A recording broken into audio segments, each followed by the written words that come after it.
2차 북미 정상회담의 의제를 논의하기 위한 북한과 미국의 협상 대표단이 하노이에 집결했습니다. 이르면 오늘부터 비건 대표 등 미국 대표단과 의제談판이 시작될 것으로 보입니다.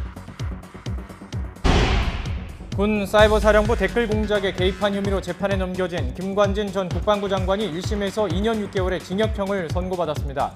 재판부는 군의 정치적 중립 의무를 위배해 국민의 기대와 믿음을 저버렸다고 밝혔습니다.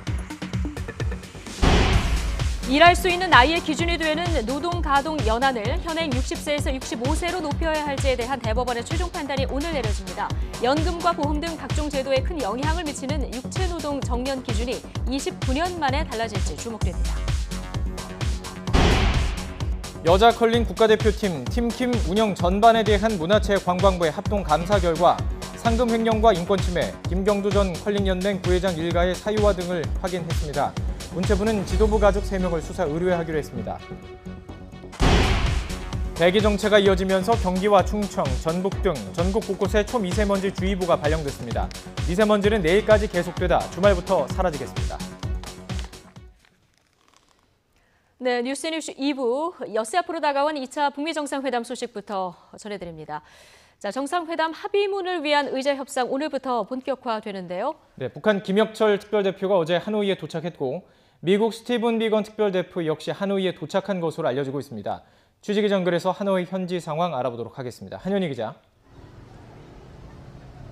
네, 베트남 하노이 영빈관 앞입니다. 네.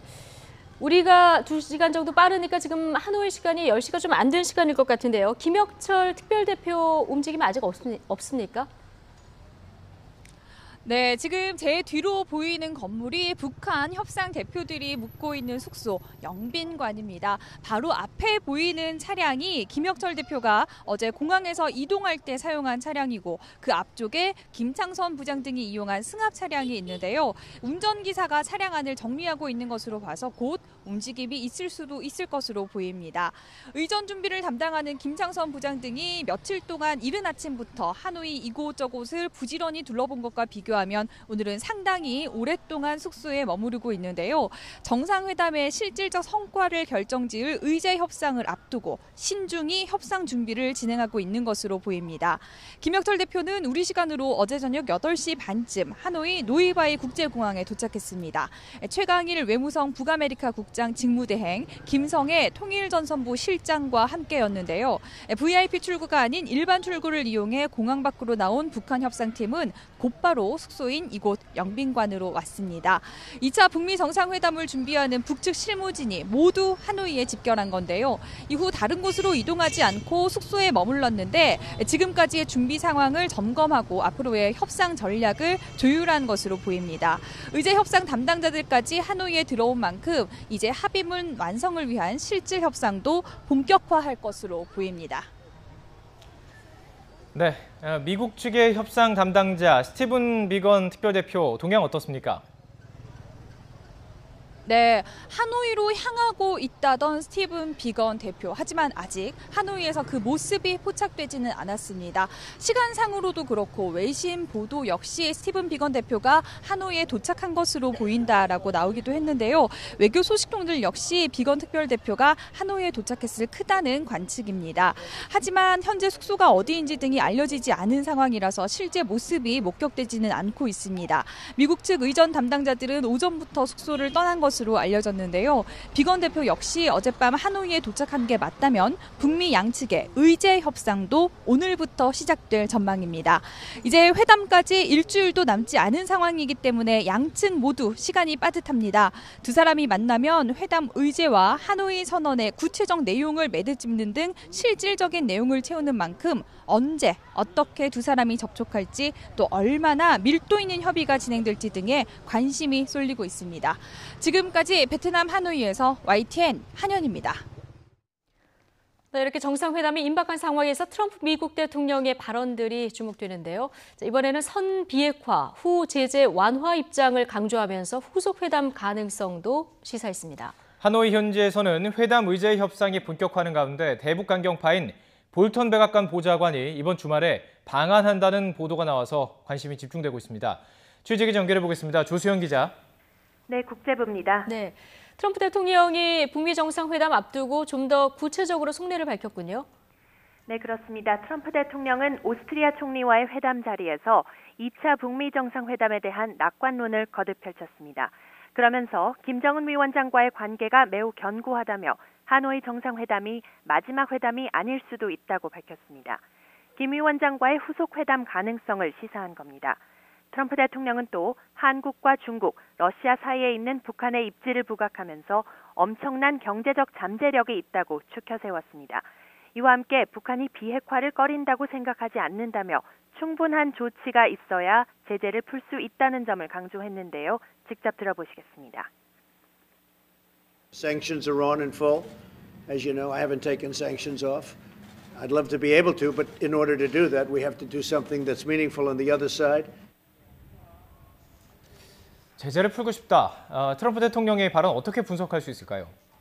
네, 우선 북한의 진전된 비핵화 조치를 조건으로 제재를 완화해 줄 수 있다는 뜻을 노골적으로 언급했다는 데 의미가 있습니다. 트럼프 대통령이 비핵화 조치를 촉구하는 발언은 계속해왔지만 제재 해제 조건을 언급한 건 이례적인데요. 2차 정상회담을 엿새 앞두고 북한을 향해 우회적인 압박의 메시지를 보낸 것이라는 분석도 나옵니다. 하노이 회담에서 북한이 영변 핵폐기 플러스 알파라는 진전된 조치를 내놓아야 상응하는 제재 완화가 가능함을 압박한 겁니다. 김정은 위원장과의 추가 회담 가능성을 거론한 것도 주목되는데 비핵화 협상이 단기간에 끝나지 않을 것이라는 생각을 내비친 것으로 풀이됩니다. 북한의 완전한 비핵화까지 협상 장기전에 대비하겠다는 뜻으로도 읽히는데요. 이는 트럼프 대통령이 앞서 하루 전 북한 비핵화에 대한 시간표도 또 서두를 것도 없다면서 속도 조절론을 거듭 제기한 것과 맥을 같이 합니다. 회담이 다가오면서 미 의회를 비롯한 조야의 회의론 속에 이번 회담 성과에 대한 기대치를 낮추려는 의도로도 보입니다. 네, 조금 전에 하노이 현지 연결해봤습니다마는 하노이에서는 오늘부터 의제 협상이 본격화되겠죠? 네, 그렇습니다. 양측은 정상회담 합의문, 하노이 선언 초안을 놓고 오늘부터 치열한 협상에 돌입할 것으로 예상됩니다. 종전 선언에 해당하는 문구를 넣을 것인지, 그리고 연락사무소 개설이나 연락관 교환을 추진한다는 점을 명시할지가 협상의 요점으로 꼽히고요. 또 북한 핵무기와 관련 시설 폐기와 관련해 시간표를 제시하고 상응 조치로 대북 제재를 언제 어떻게 해제할 것인지에 대해 구체적으로 제시하는 문제도 관건이 되겠습니다. 자, 그 미 외교안보사령탑이죠. 볼턴 백악관 보좌관의 주말 방한 소식도 지금 들어와 있습니다. 자세한 내용도 전해주시죠. 네, 존 볼턴 백악관 국가안보회의 보좌관이 2차 정상회담 협의차 이번 주말 한국을 방문한다는 소식이 전해졌습니다. CNN이 미 정부 관계자를 인용해 보도한 내용인데요. 이와 관련해 백악관 측은 당장은 발표할 내용이 없다고 밝혀서 아직까지 공식 확인되지는 않았습니다. 볼턴 보좌관이 방한한다면 지난해 4월 취임 이후 첫 방문이 되는데요. 방한 기간 카운터파트인 정의용 청와대 국가안보실장과 면담할 것으로 예상이 됩니다. 볼턴 보좌관은 오랫동안 북핵 문제를 다뤄온 경험이 풍부하고 또 지난해 6월 싱가포르 북미 정상회담 자리에도 배석했습니다. 최근에는 북핵 협상에서는 한 발 물러서 있는 것으로 알려졌습니다만 이번 정상회담 수행단에 포함된 핵심 인물로서 지원 역할을 할 것으로 관측됩니다. 때문에 2차 북미 정상회담 세부 사항들이 조율 중인 가운데 이루어지는 볼턴 보좌관의 이번 방한 결과가 주목됩니다. 지금까지 국제부에서 YTN 조수연입니다. 올해 3.1운동과 임시정부 수립 100주년을 맞아 청와대가 임시정부 수립일인 4월 11일을 임시공휴일로 지정하는 방안을 추진하고 있습니다. 청와대 관계자는 국립대한민국 임시정부 기념관 건립추진위원회에서 임시정부 수립의 역사적 의미를 국민과 함께하자는 취지로 임시공휴일 지정을 제안했다며 현재 여론을 수렴하는 등 검토 중이라고 설명했습니다. 임시공휴일은 필요할 때마다 정부가 수시로 지정하는 공휴일로 국무회의 심의와 대통령 재가를 거쳐서 대통령령으로 정할 수 있습니다. 문재인 대통령의 복심으로 불리는 양정철 전 청와대 홍보기획비서관이 2년 만에 국내 정치권으로 돌아올 것으로 보입니다. 양 전 비서관은 최근 더불어민주당 싱크탱크인 민주연구원 원장직을 제안받은 것으로 확인됐습니다. 여권 핵심 관계자는 이 같은 제안이 양 전 비서관에게 전달됐고 아직 민주연구원장직을 맡겠다는 응답은 오지 않은 것으로 안다고 밝혔습니다. 네, 경제분야 속보 한 가지 전해드립니다. 지난해 4분기 기준으로 소득이 높은 계층 가구와 소득이 낮은 계층 가구의 소득 격차가 통계 작성 이후에 가장 크게 벌어진 것으로 나타났습니다.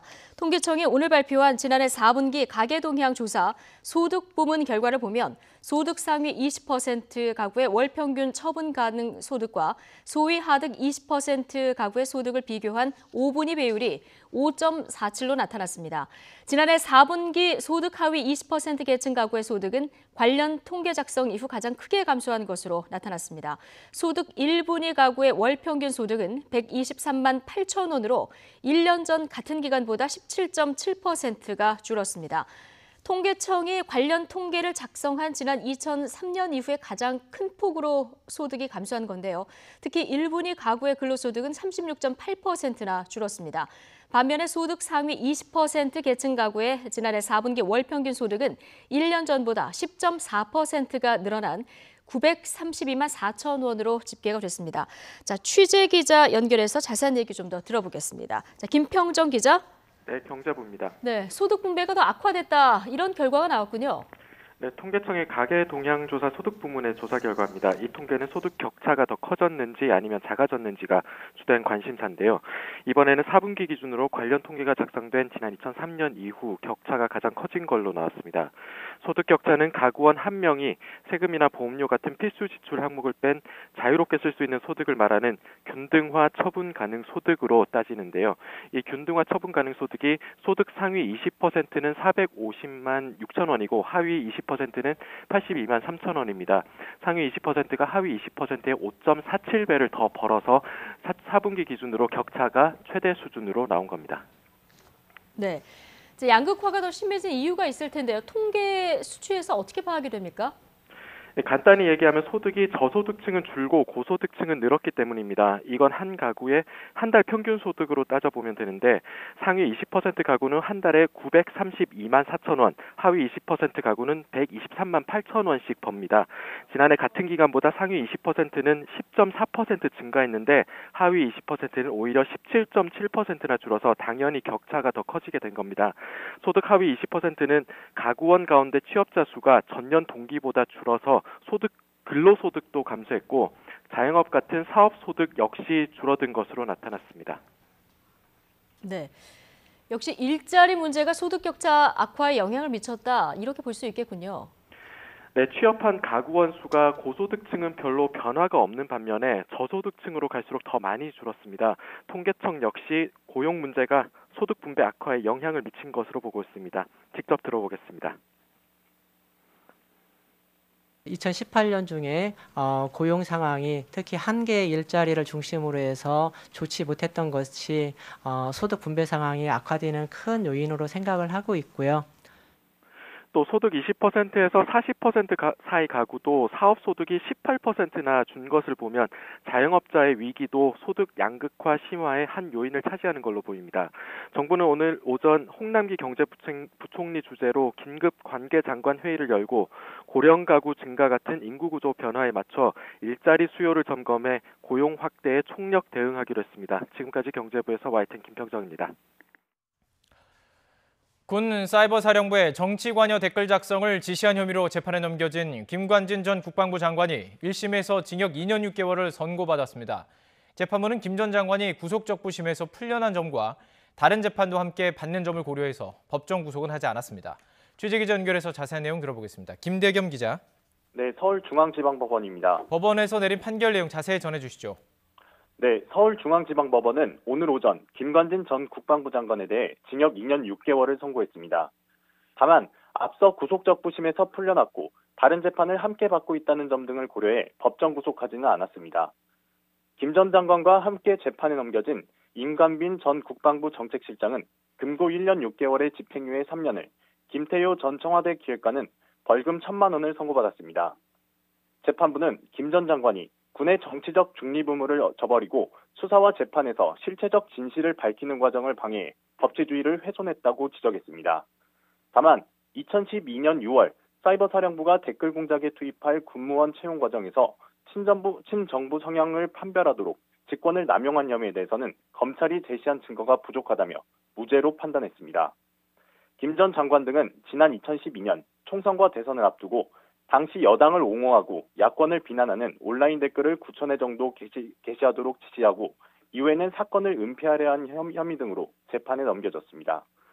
앞서 검찰은 지난 8일 열린 결심 공판에서 김 전 장관에 대해 징역 7년을, 임 전 실장에 대해 징역 5년과 벌금 6천만 원, 김 전 기획관에 대해선 징역 5년을 구형했는데요.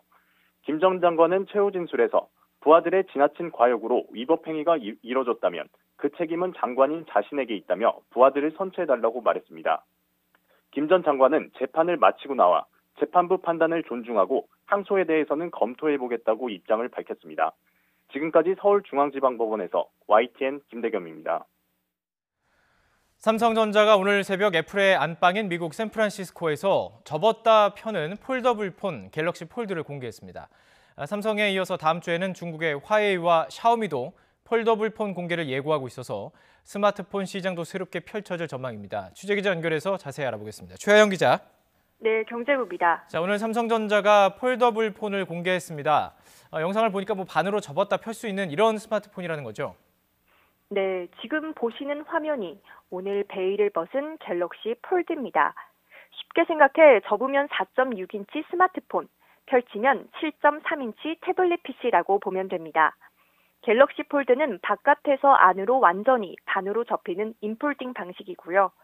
접은 채로 지도를 보다가 펼쳐도 화면 중단 없이 연속해서 이용할 수 있고, 펼쳤을 때는 화면을 나눠 여러 앱을 동시에 쓸 수 있습니다. 오는 4월 26일 출시 예정으로 최고의 기술인 만큼 가격도 220만 원대로 초고가입니다. 과연 사용자들이 이 가격을 주고 얼마나 필요로 할지와 폴더블 폰에 맞는 다양한 앱을 개발하는 것도 현재의 과제입니다. 네, 일단 삼성전자가 앞서 공개를 했는데요. 다음 주죠. 중국 화웨이, 샤오미도 잇따라서 폴더블 폰 내놓을 것이다. 이런 이야기가 나오던데요. 네, 공개 무대는 현지 시각으로 다음 주 24일 스페인 바르셀로나에서 열리는 모바일 월드 콩그레스 MWC입니다. 해마다 열리는 세계 최대 모바일 전시회인데요. 화웨이와 샤오미가 공개할 폴더블 폰은 삼성과 반대로 바깥으로 접히는 방식입니다. 외신들은 화웨이 폴더블 폰은 접었을 때 5인치, 펼쳤을 때 8인치가 될 것으로 내다보고 있습니다. 또 샤오미는 앞서 SNS를 통해 시제품을 깜짝 공개했는데요. 양문을 여 닫듯이 바깥쪽으로 접는 더블 폴딩 방식으로 세계 최초라고 내세우고 있습니다. 다음 주 본격적인 폴더블 폰 경쟁이 예고된 가운데 중국 기업들의 공세에 맞서 삼성전자가 앞서 나갈 수 있을지 주목됩니다. 삼성전자가 갤럭시 시리즈를 내놓은 지가 지금 10주년이 됐습니다. 지금까지 기술을 집대성한 갤럭시 S10, 그 관련 시리즈도 함께 베일을 벗었죠? 네, 폴더블 폰에 조금 묻히긴 했지만 삼성전자의 갤럭시 S10 시리즈도 함께 공개됐습니다. 가장 눈에 띄는 건 화면인데요. 카메라 구멍을 뺀 전면을 화면으로 꽉 채운 풀스크린을 구현했습니다. 또 세계 최초로 초음파 지문 스캐너를 화면에 내장해 지문 도용을 막아 보안성을 높였고, 스마트폰끼리 무선 충전하는 등 인공지능을 기반으로 한 기술을 역대 가장 많이 탑재했습니다. 또 카메라 역시 1000만 화소가 넘는 망원이나 초광각 등 넣을 수 있는 기술들을 모두 담았는데요. 동영상 촬영에서는 액션캠 수준으로 흔들림 없이 촬영 가능한 기능을 적용했습니다. 삼성전자가 이렇게 갤럭시 시리즈를 애플의 안방인 샌프란시스코에서 발표한 것은 이번이 처음으로 10주년을 기념한 최강 제품군을 선보였다는 평가입니다. 지금까지 경제부에서 전해드렸습니다. 정부가 주택 매매처럼 전월세 거래도 실거래가 신고를 의무화하는 방안을 추진합니다. 국토교통부는 지금의 자발적인 임대사업자 등록 활성화 정책으로는 임대시장 전반을 파악하는 데 한계가 있어 전월세 신고제 도입을 검토하고 있다고 밝혔습니다.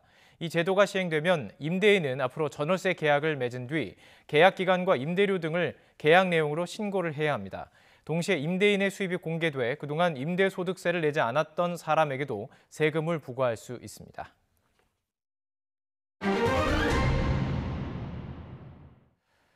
문화체육관광부가 평창 동계올림픽 여자 컬링 국가대표 팀킴 선수들의 호소문을 계기로 경상북도 체육회 컬링팀에 각종 비리 의혹에 대한 감사를 실시했는데요. 오늘 그 결과를 발표했습니다.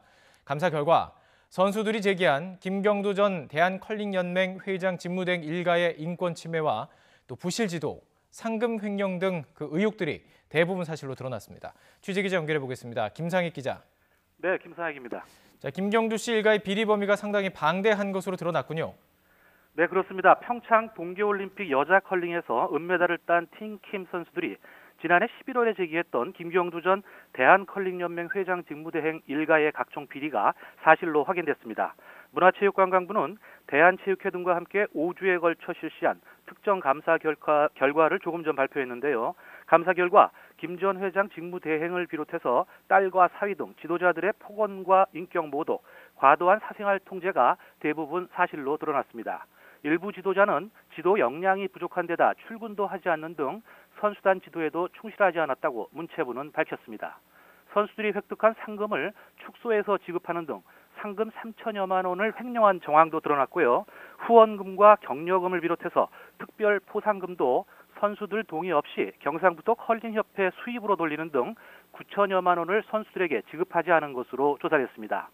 또 전지훈련 이후에 동일한 영수증을 이중 정산하거나 추가로 지급받는 방식으로 부적정하게 예산을 집행한 것도 들통이 났습니다. 이 밖에도 숙소 관리비 일부를 선수들에게 부담시키는가 하면 선수들이 외부 강습으로 받았던 강의료를 되돌려줘야 한다 하면서 자신의 통장으로 입금하게 하기도 했습니다. 채용 비리도 있었습니다. 김경주 전 회장 직무대행은 2017년 직무대행 기간 중에는 친인척을 채용할 수 없다는 정관을 위반했는데요. 문체부 체육협력관의 발표 내용 들어보겠습니다. 본인의 친조카를 평창 동계올림픽에 대비한 국가대표팀 전력 분석관으로 채용하였으며 이 과정에서 전 대한컬링경연맹 회장 직무대행의 장녀인 여자 컬링팀 지도자와 사위인 믹스더블팀 지도자가 면접 심사위원으로 참여하여 불공정하게 채용이 진행되었음을 확인하였습니다. 지금 비리 내용이 참 다양한데요. 딸과 아들을 선수나 감독으로 영입하는 과정에서도 꼼수가 있었다고요? 네, 2010년 여자팀 창단 과정에서도 공식적인 의사결정 과정 없이 선수단이 구성이 됐고요. 장녀인 김민정은 문서를 허위로 작성하는 방법으로 우수 선수 영입금까지 받아 챙겼습니다. 또 건강상의 이유로 군에서 조기 전역한 김 전 회장 직무대행의 장남 역시 과도한 연봉을 받고 남자 컬링팀과 재계약했다고 문체부는 밝혔습니다. 문체부는 이번 감사 결과에 따라 김경주 전 직무대행 등 3명에 대해서 수사 의뢰하고 관련자 10여 명에 대해서도 징계를 요구할 방침입니다. 감사반은 또 선수들의 인권을 보장할 수 있는 방안을 모색하기 위해서 이번 감사 결과를 스포츠혁신위원회에 별도로 보고할 방침입니다. 지금까지 YTN 김상익입니다.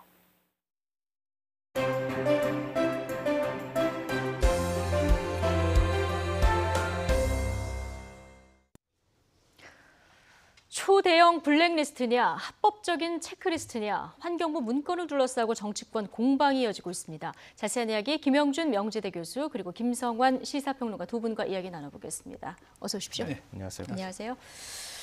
예, 김태우 전 수사관 폭로에서 이 문제가 시작됐는데요. 환경부 문건과 관련된 의혹, 지금 정치권에 의해서 청와대까지 공방에 가세했습니다. 관련 영상 먼저 보고 오겠습니다.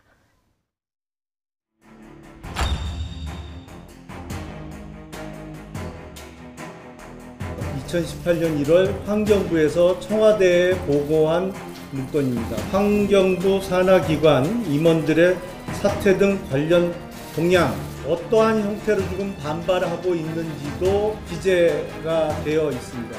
환경부 블랙리스트 진실이 밝혀지고 있는 거 아닌가 이런 생각이 듭니다.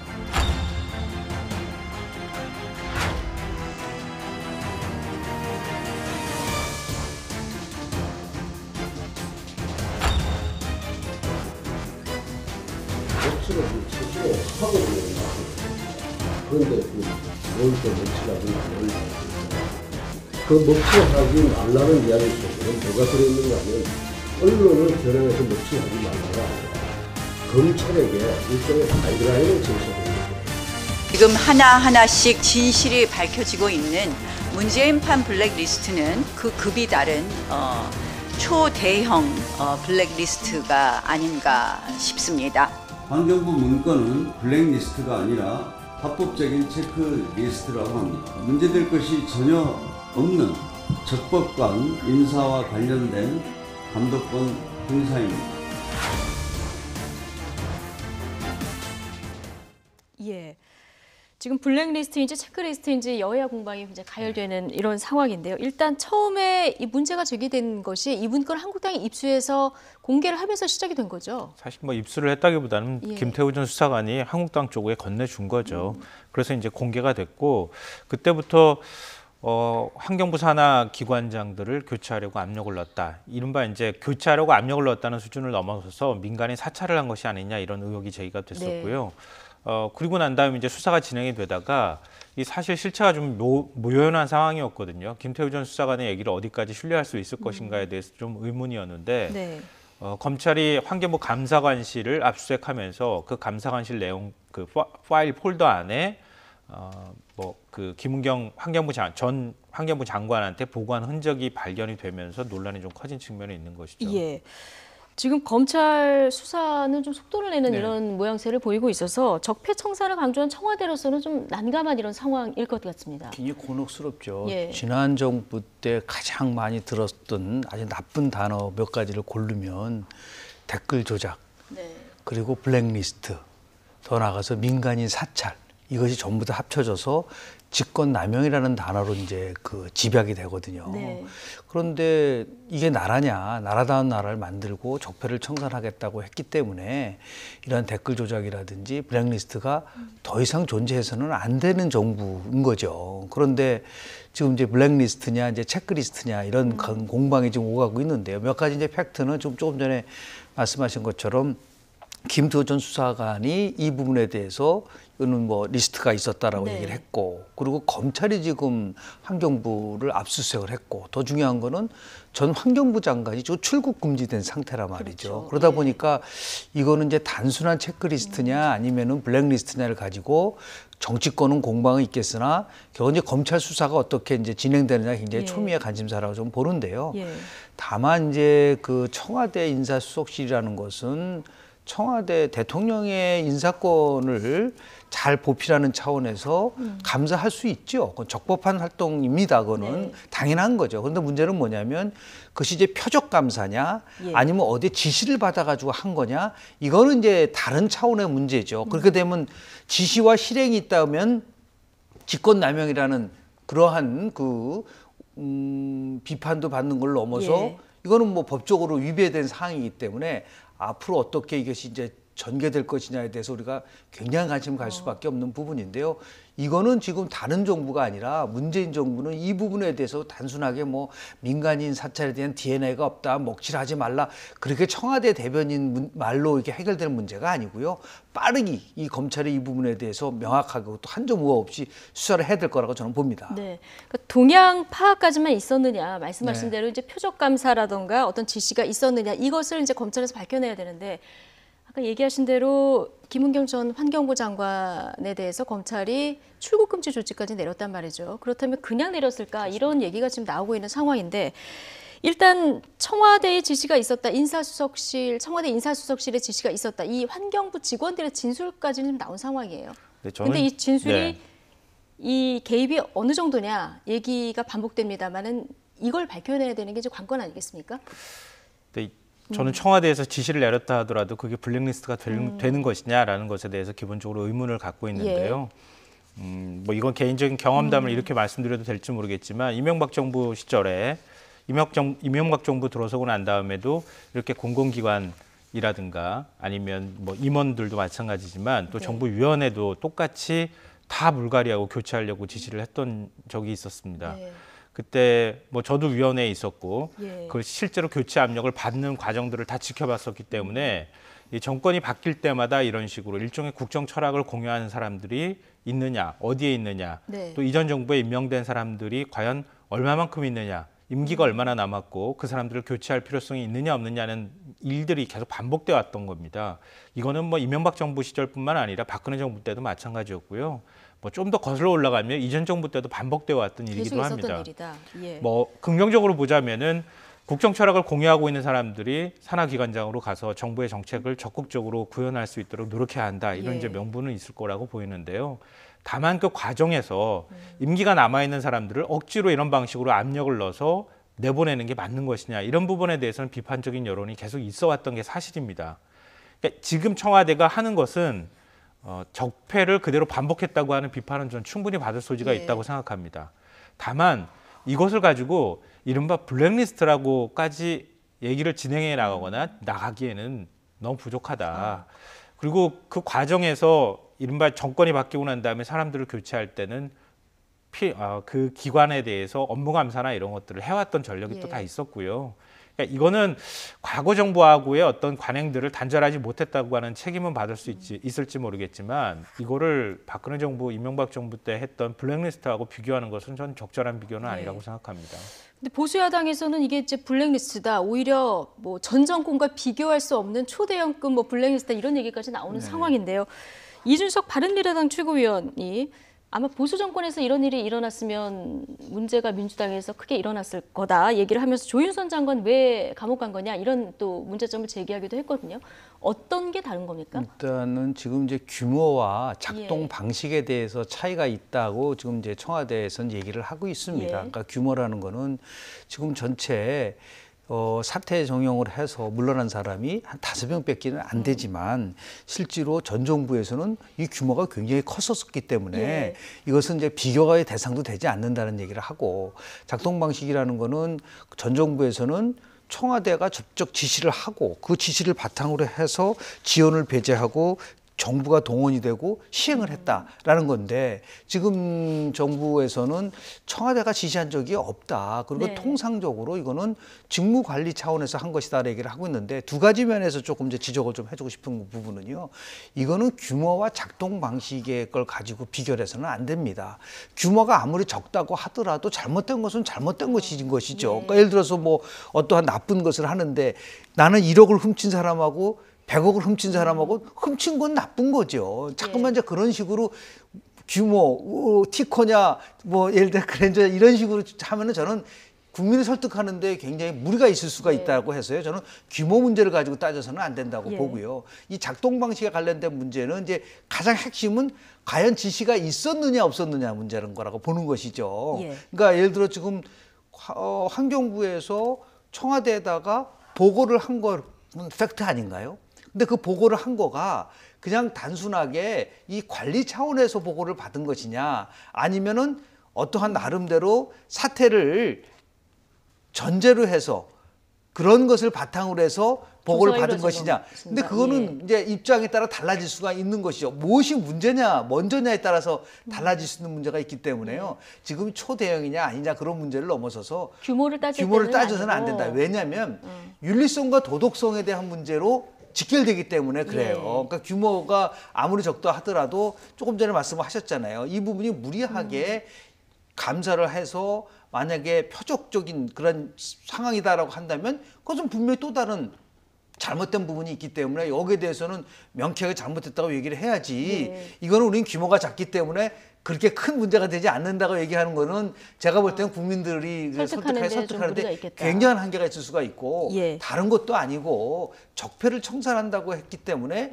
이런 게 일어나서는 안 된다는 것에 대해서 많은 국민들의 공감대를 갖고 있기 때문에 지금 왜 또 곤혹스럽냐면 1심밖에 안 끝났지만 2심, 3심이 남아있지 않습니까? 우리 김경수 지사와 관련된 부분은 그거는 또 댓글 조작이란 말이에요. 그러니까 제가 조금 전에 말씀드린 이 댓글 조작 또 이게 체크리스트라고 하더라도 이거 어떻게 감사를 통해서 뭔가를 끄집어내려고 한다는 이게 자꾸만 불거져서 나오면은 현 정부의 도덕성이 뭐냐라는 부분에 대한 공격을 받을 수 요소가 있기 때문에 너무 청와대가 확인되지 않은 감성에 호소하는 과거와 같은 그런 접근 방식보다는 팩트를 중심으로 해서 국민들을 설득할 필요가 있지 않을까 생각합니다. 뭔가 대응 방식에 좀 변화가 필요하다. 저는 변화가 좀 있었으면 좋겠습니다. 이런 얘기를 해주셨는데 좀 드려야 될 것 같은데요. 그러니까 우리가 뭔 잘못을 하면 잘못한 만큼만 매를 맞아야 되는 거죠. 잘못하지도 않았는데 막 문매를 놓으면은 그건 좀 잘못된 거 아니겠습니까? 근데 지금 청와대가 이른바 이제 공공기관장들을 교체하려고 했다. 환경부 산하에 있는. 근데 그렇게 했다고 하면은 그 중에는 진짜 교체할 필요성이 있는 사람도 저는 있었을 거라고 봅니다. 근데 다만 문제가 되는 것은 이전 정부에 임명했던 사람이니까 그 사람에 대한 능력의 평가들을 제대로 하지 않은 상태에서 무조건 내몰려고 한다. 이렇게 하는 것은 부당하다는 목소리가 나올 수 있다고 생각합니다. 그리고 청와대가 그 과정에서 이 사람이 적정하게 업무를 그동안에 봤는지 감사를 하는 것도 있을 수 있다고 봅니다. 그걸 불법이라고 얘기한 적은 지금 이전 정부까지 저는 한 번도 들어본 적이 없어요.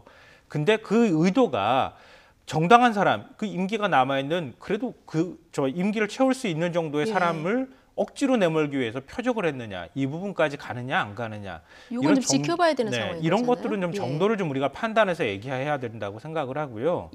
그리고 이제 블랙리스트라고 하는 것은 다 아시다시피 제가 여러 번 경험을 했기 때문에 이렇게 말씀을 드린지 모르겠지만 저도 그 방송계 블랙리스트에 이름이 올라 있었기도 했었고요. 그래서 방송을 제대로 출연하지 못했던 경험이 있습니다. 있으셔서, 네. 근데 이거는요, 그 일반 공공기관장하고 일반적인 그냥 민간인인 방송인이나 아니면은 문화예술인에 대해서 블랙리스트를 작성해서 지속적으로 이들에게 불이익을 주도록 한다거나 정보 지원을 못 받게 한다거나 뭐 하다못해 방송 출연을 못하게 한다거나 이런 개념하고는 좀 다른 거 아니겠습니까? 그거하고 똑같은 개념처럼 이렇게 설명하는 것은 그건 좀 저는 과하다. 그리고 거기에 블랙리스트라고 하는 원래 형태하고도 맞지 않는 것이다라고 생각합니다. 탁현민 전 청와대 행정관이 블랙리스트라는 것은 밥줄을 끊어놓는 것이다. 뭐 낚시밖에는 할 게 없는 정도로 만들어 놓는 것이다. 뭐 이런 얘기를 하기도 했는데, 자, 이거하고 약간 별개의 결이 될 수도 있는데 어제 SBS에서 이런 보도가 나왔습니다. 자, 임직원들이 사표를 내고 나면은 새로 뽑아야 되잖아요. 그런데 뽑아야 되는데 이 문재인 캠프에 있었던 특정인에게만 특정 자료를 제공했다. 이런 의혹이 또 제기가 된 이런 상황이거든요. 그러니까 제가 방금 전에 말씀드렸던 것처럼 잘못한 만큼 매를 맞아야 된다고 생각하는 이건 잘못했다. 네, 이거는 잘못했다는 비판을 받을 소지가 충분하다고 생각합니다. 물론 이제 이것도 과거하고 비교를 해보면은 늘 그래왔던 일입니다라고 이렇게 설명할 수도 있겠지만 그런 과거와 단절하려고 노력하겠습니다라고 선언했던 문재인 정부였기 때문에 비판을 받을 소지가 있다고 보는 건데요. 그러니까 그 이전 정부의 사람들이나 능력 면에서 문제가 있었던 사람들, 그 이전 정부에서 과도하게 업무를 행사했던 사람들을 교체하는 작업은 뭐 어느 정도는 있을 수 있다고 제가 말씀드렸는데요. 그렇지만 새로 사람을 뽑는 과정에서 소위 낙하산이 자꾸 이루어졌다는 거예요. 낙하산 문제가 사실 한두 번 논란이 됐던 게 아니지 않습니까? 근데 이 정부에서도 여전히 낙하산 문제에서 자유로울 수 없다는 것을 뭐 지금 만약에 SBS 보도가 사실이라면 보여주는 한 사례가 아닐까 싶습니다. 이 부분은 충분히 비판받을 만하다. 결국에 자료를 받은 사람만 또 합격을 했어요. 그래서 지금 이제 우리가 많은 공모 과정 속에서 환경부가 좀 특혜를 줬다는 거잖아요. 그러면 우리는 왜 그럼 환경부가 그냥 알아서 특혜를 줬을까요? 라는 이제 합리적 의혹을 제시할 수밖에 없잖아요. 무엇인가 누군가에 의해서 지시를 받고 특혜를 제공한 거 아니냐라고 의심을 할 수밖에 없는 거잖아요. 그럼 그 누구냐라고 하는 그 지시를 내린 사람이 누구냐? 그것이 환경부의 장관이라든지 차관이라든지 그런 선에서만 끝난 거냐, 아니면 이게 더 윗선까지 있는 것이냐. 한때 이런 경우도 있었어요. 청와대가 뭐라 그러냐면 민주당에다가 앞으로 정부가 인사를 할 때 필요한 사람이 있으면 추천하라고까지 얘기를 했단 말이에요. 그렇다고 한다면 그런 선상에서 이루어진 것인 건지에 대해서도 명쾌하게 밝힐 필요가 분명히 있는 것인데, 중요한 것은 뭐냐면 투명성에 관련된 문제잖아요. 저는 대통령 취임사 중에서 여러 가지가 있지만 국민 모두의 대통령이 되겠다는 얘기를 하면서 중간에 어떤 얘기가 나오냐면 기회는 평등할 거라고 그랬잖아요. 그리고 과정은 공정할 거라고 얘기를 했지 않습니까, 대통령이. 그리고 결과는 정의롭다고 얘기했는데 지금같이 어떤 특정한 사람한테만 나름대로 특혜를 주는 게 과연 기회가 형평스럽고 평등한 것이냐라고 문제 제기를 한다고 하면 너무나 곤혹스러운 거예요. 그러니까 지금 자꾸만 이제 과거 정부에도 그랬었기 때문에 이거를 다 모든 것은 어느 정도는 우리가 받아들일 수 있다라고, 그거는 저는 잘못된 거라고 본 거예요. 과거도 잘못된 거고 지금도 특히 이 정부는 훨씬 더 그 부분에 대해서 투명하고 공정하고 나름대로 정의롭게 해야 된다는 그런 사명감이 있는 정부란 말이에요. 그런 것이 없기 때문에 더 매를 맞아도 훨씬 더 강하게 맞을 수밖에 없다라는 말씀을 좀 드립니다. 교수님, 지금 한국당에서는 이 문제 환경부 이 문건 가지고 특검 가자 이 얘기가 나오는데 특검 얘기가 너무 자주 나와서 이게 특검까지 갈 일이라고 보시는지 개인적으로. 미국의 이제 의회 과정에서 보면은 이제 미국은 제일 좋은 방법은 뭐냐면 바로 청문회를 합니다. 그러니까 바로 청문회합니다. 그러니까 이게 이제 우리 같으면 이제 국정조사죠. 근데 우리는 국정조사를 하기에는 또 이 국정조사의 계획서가 본회의를 통과해야 되기 때문에 굉장히 어려워요. 그래서 제일 좋은 방법은 이런 문제가 터졌을 때 빠르빠르 즉각적으로 투명하게 할 수 있는 거는 바로 검찰이 자고우면하지 않고 일본 동경감찰부는 단학가까지도 구속시켰었던 아주 막강한 검찰이지 않습니까? 그래서 검찰이 새롭게 태어난다고 한다면 이렇게 국민의 의혹적인 사건에 대해서는 저는 자고우면하지 말고 신속하게 빨리 이 문제와 관련돼서 수사를 하고 그 결과를 발표하는 그거를 보고 야 이건 정말 미진하다고 판단됐을 때 특검을 하는 것이죠. 그게 순서적인 방법이라고 저는 봅니다. 알겠습니다. 자유한국당은요 너무 남발해요 카드를. 그러니까 이렇게 하면은요 다음번에 진짜 필요한 카드를 못 쓰게 돼요. 그러니까 이전에 계속 지금 얘기 나왔던 것처럼 김태우 뭐 특검이다, 뭐 국정조사다, 계속 국정조사 특검 지금 얘기하고 있잖아요. 그러니까 늘 뭔가 의혹이 있으면 다 특검으로 가야 되고 다 국정조사로 가야 되는 것이냐. 근데 저는 이전 정부 이전에 그 블랙리스트와 급이 다른 초대형 블랙리스트라는 말도 좀 동의하기가 어려운데요. 그러니까 왜냐하면 자유한국당은 그만큼의 일들을 해왔잖아요. 지금까지. 과연 이전 정부와 현 정부를 비교해서 그렇게 비난을 쏟아낼 자격이 있는지도 좀 의문이고요. 또 하나 만약에 이걸 가지고 특검이라는 의미로 지금 이렇게 정치적 주장은 할 수 있겠지만 이게 과연 받아들여질 수 있겠느냐는 겁니다. 현실 가능성도 사실 제가 볼 때는 없거든요. 그러니까 국회가 만약에 책임성 있게 야당에서 뭔가를 주장하려고 하면은 이게 과연 어디까지 받아들여질 수 있을 것인지에 대한 검토가 뭔가 좀 필요하고요. 선택과 집중을 할 필요가 있다. 그리고 막 적진으로 밀고 들어갔다고 쳐요. 무슨 전법으로 설명하면은 막 밀고 들어가서 적진 깊숙이 들어갔는데 이게 아니네. 그럼 다시 도망 나오기가 어렵잖아요. 지난번에 김태우 전 수사관 문제 가지고 그때 운영위원회 열었을 때도 마찬가지였지 않습니까? 조국 민정수석한테 오히려 호되게 당했다고 하는 평가를 받지 않았습니까? 그러니까 카드를 아낄 때는 좀 아끼고 쓸 때는 또 쓰는 이런 걸 좀 발휘했으면 좋겠어요. 저는 조금 다른 게요.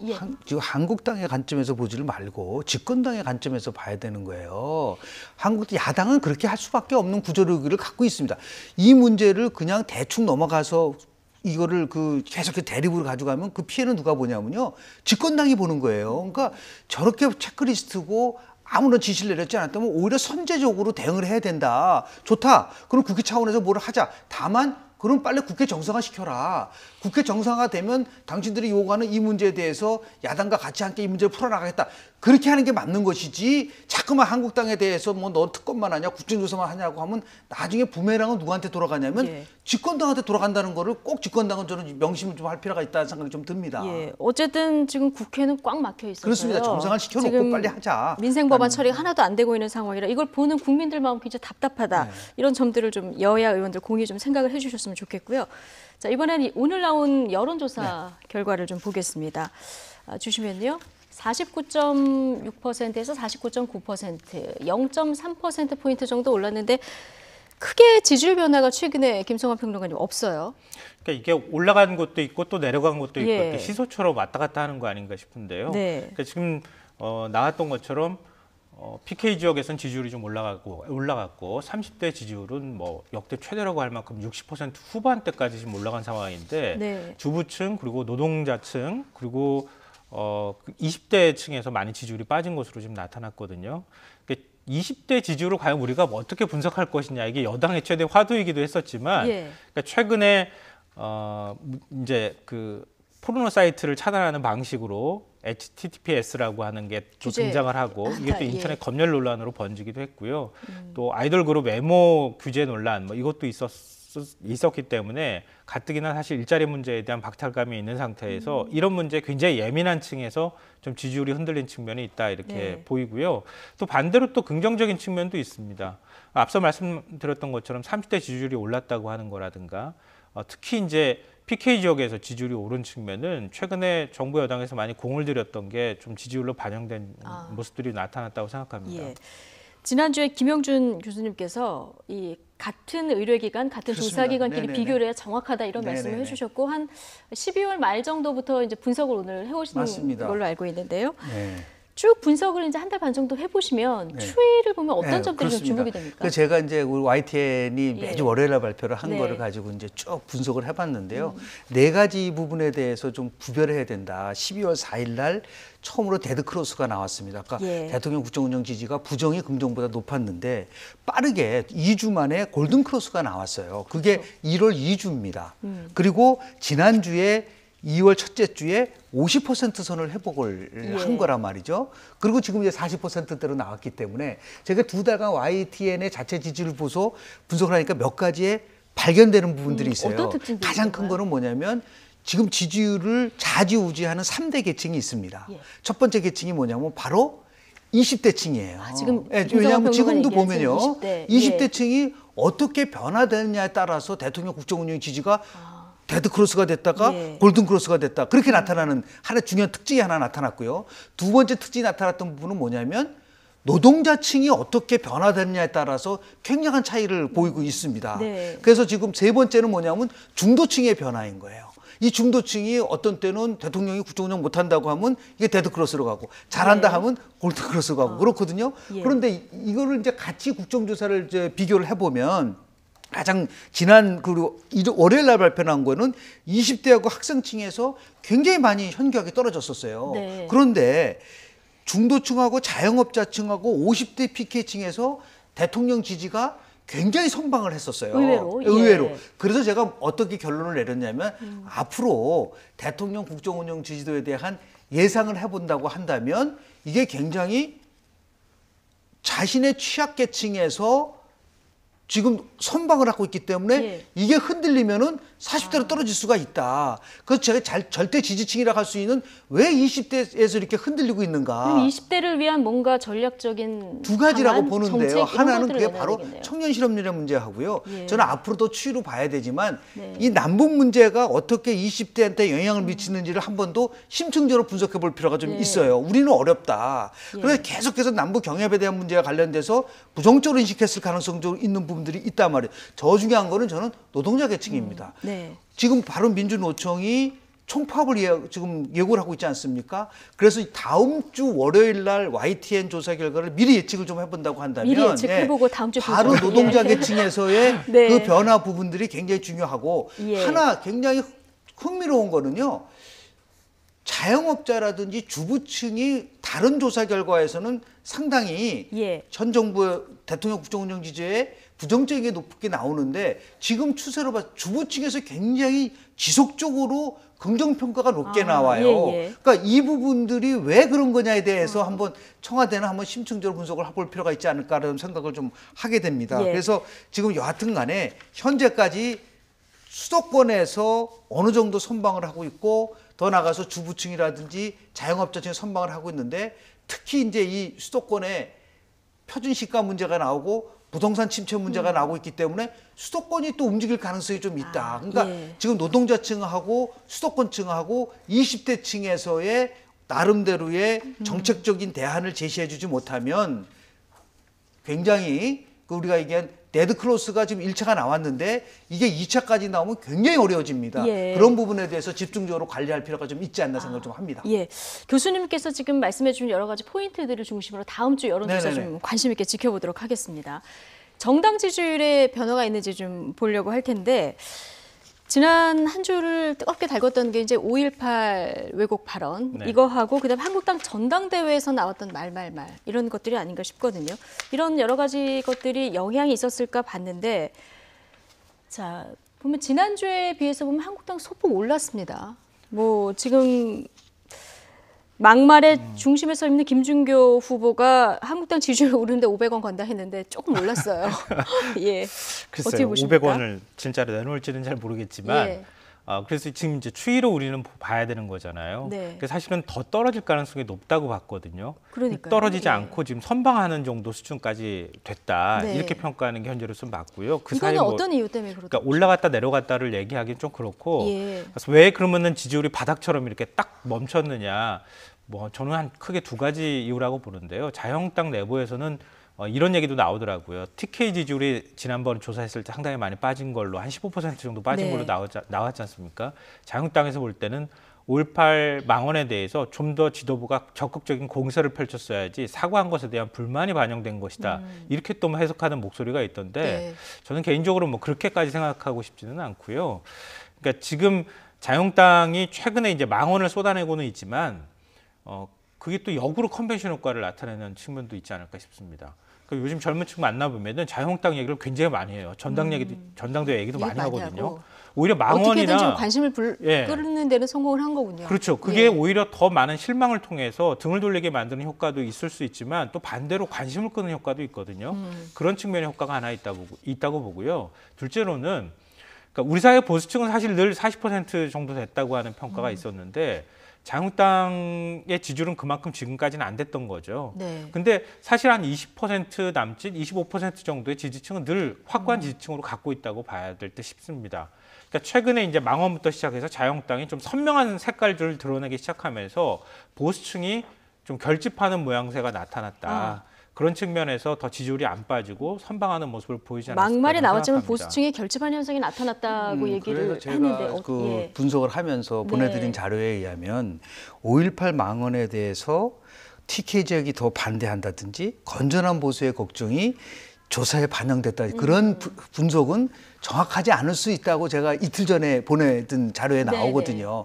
왜 그러냐면 TK 지역에서 무려 13,000% 정도 떨어졌단 말이에요. 그리고 60대 이상에서 8.4%포인트가 떨어졌다. 그럼 이거를 어떻게 해석해야 되냐면 망언 때문이 아니라 오히려 보수층이 그 방식에 대응하는 방식이 잘못됐다고 일시적으로 불만을 표출한 거라고 보는 것이죠. 그러니까 얼마든지 다시 회귀할 수가 있다. 지난 YTN 조사에서 보면 TK 지역에서요. 무려 정당 지지도에서 응답하지 않은 무당층이 22.3%로 가장 높았어요. 그래서 제가 뭐라고 얘기했냐면 이건 두 가지를 해석을 해줘야 되는데 하나는 뭐냐면 잘못하면은 친박 신당이 나올 수 있는 위험한 신호다라고 저는 얘기를 한 겁니다. 분석을 오히려. 왜냐하면 저렇게 자유한국당이 잘못해서 한 것에 대해서 불만이 TK가 보수하고 영남에서 많아지면은 전당대회 끝나고 나서 친박이 똘똘 뭉칠 수 있는 부분들이 있는 것이다라는 위험을 나타내는 지표로 봐줘야지. 그렇습니다. 그렇게 해석을 해야지 저거를 5.18 망언 때문에 떨어졌다고 얘기를 하면은 저거는 과도한 해석일 수도 있다. 그래서 이번에 보면은 다시 이제 이게 조금 올라갔잖아요. 그럼 그걸 어떻게 해석할 거냐라고 질문을 던지면 또 다른 해석을 할 수가 있는데 다만 지난 YTN 조사에서 굉장히 함의를 갖는 거는 뭐냐면 20대에서 30대에서 한국당 지지가 5% 6%포인트 떨어졌단 말이에요. 그럼 굉장히 상반되잖아요. 대통령 지지도에서는 20대에서 굉장히 낮는데 왜 그럼 한국당 지지도에서는 20대에서는 더 떨어지느냐. 그게 바로 현재 돌아가고 있는 시세를 반영을 지금 자유한국당이 못하고 있기 때문에 지지가 떨어졌다고 얘기를 해야지 5.18 망언 때문에 그렇지 않다. 호남에서 지지율가 한 자리가 되고 더 나아가서 문재인 대통령의 국정 운영을 부정적으로 평가한 사람들이 자유한국당을 그동안 57% 정도 지지를 했는데 최근에는 50%까지 떨어졌단 말이에요. 이 말은 뭐냐면 현재 자유한국당이 갖고 있는 미래에 대한 별로 비전이 보이지 않는다. 그래서 자꾸만 지지율이 어느 정도 요동친 거로 봐야지. 지금도 보면은 한 1%포인트 좀 올라간 거를 봐야 되는데요. 이거를 TBS 한 걸 같이 조사를 해보면 그렇게 많이 올라간 게 아니에요. 0.6%포인트밖에 안 올라갔기 때문에 그런 각도에서 좀 볼 필요가 있지 않나 생각을 합니다. 알겠습니다. 어쨌든 한국당 전당대회는 좀 날짜를 옮기냐 마느냐 했는데 북미 정상회담에 안 묻히고 지금 관심을 끄는 데는 성공을 한 것 같습니다. 이게 뭐 좋은지 안 좋은지는 모르겠는데 여러 가지 전당대회를 통해서 막말이 지금 문제가 되고 있는데 이 중심에 김준교 후보가 있지 않습니까? 근데 막말 논란에도 개의치 않고 후속으로 이어지는 본인의 SNS에서도 논란에 불을 붙고 있는 발언들을 이어가고 있습니다. 이 영상으로 먼저 보시겠습니다.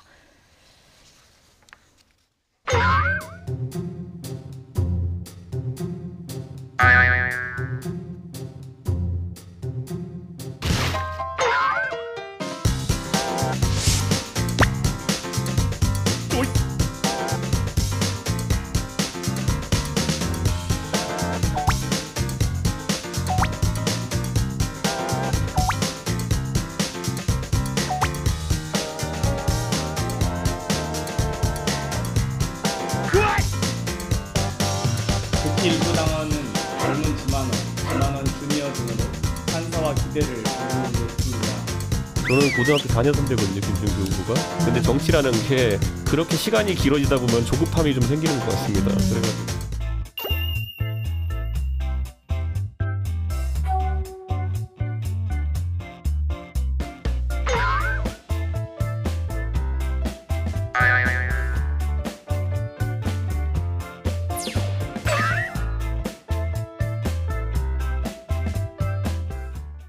네, 이 발언이 당의 골칫거리가 되니까 사과를 하긴 했는데 대상이 딱 정해져 있습니다. 당 중진들에게, 선배들에게 사과를 한다. 이렇게 얘기를 했어요.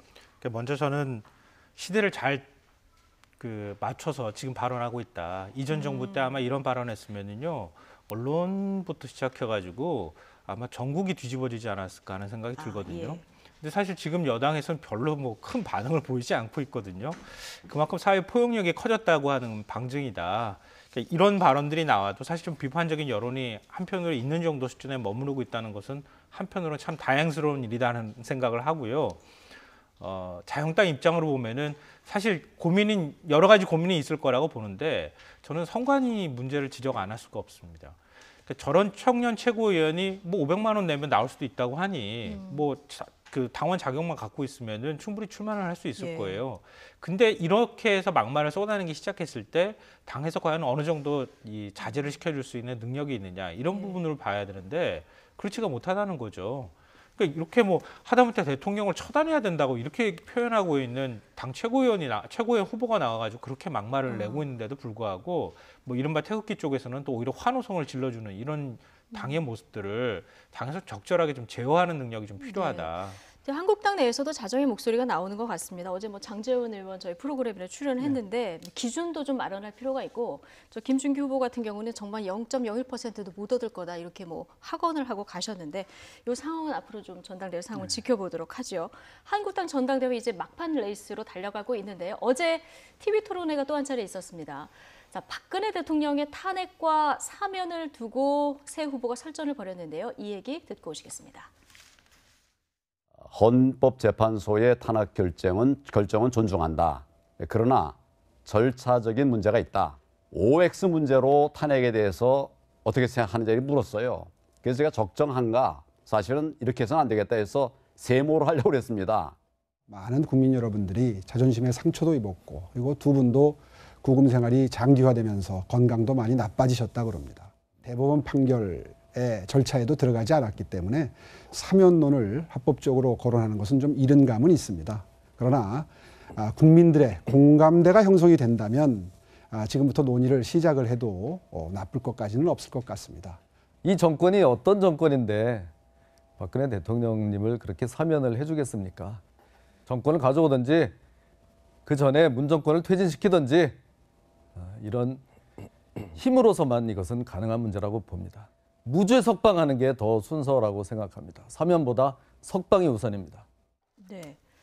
지금 황교안, 오세훈 후보 뭐 약간의 결의 차이는 있지만 사면에 찬성하는 거고 지금 김진태 후보 같은 경우는 무죄 석방을 해야 된다. 네.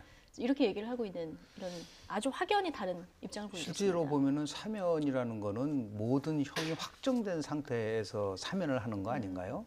지금 뭐 형도 확정 안 됐는데 사면 얘기가 나온다는 것 자체가 저는 별로 이렇게 설득력이 떨어지는 부분이고 그래서 오세훈 후보 좀 이른 감이 있습니다만 그 부분이 그런 거예요. 그러면 그 부분에 대해서 더 이상 얘기하지 말아야죠. 미국은 다릅니다. 미국은 바로 사면시킬 수 있어요. 형이 확정 안 돼도.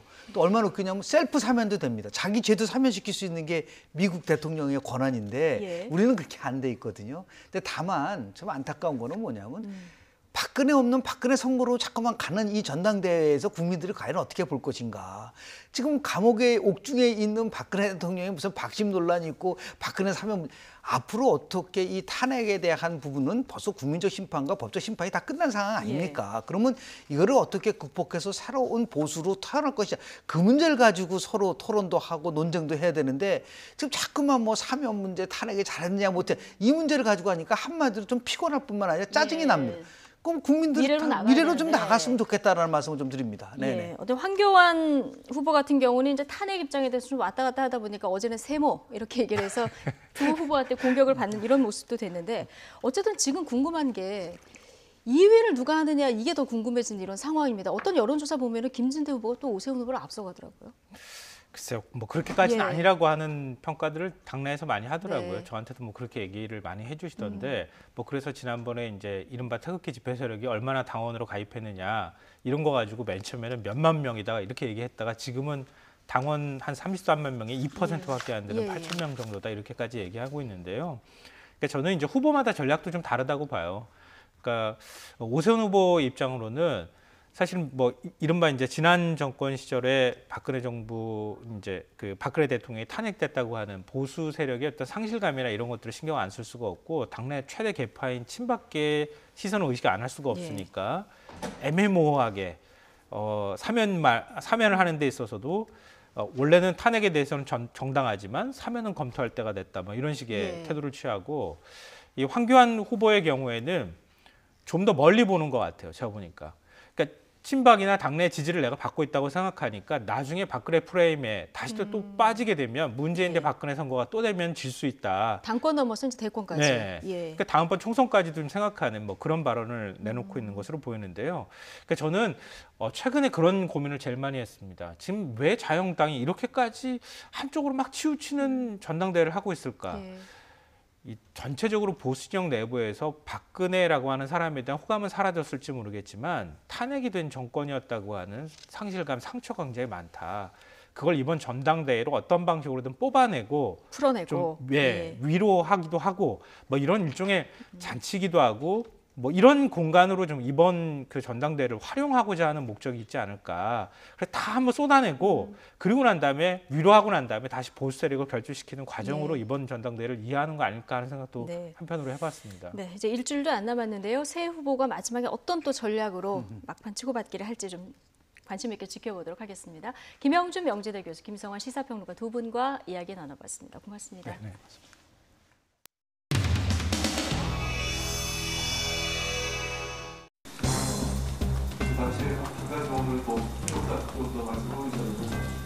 선진화법이 제정된 지 벌써 여러 해가 지났고 국회는 선진화법 이전의 국회와 이후의 국회로 구분될 수밖에 없다고 생각을 합니다.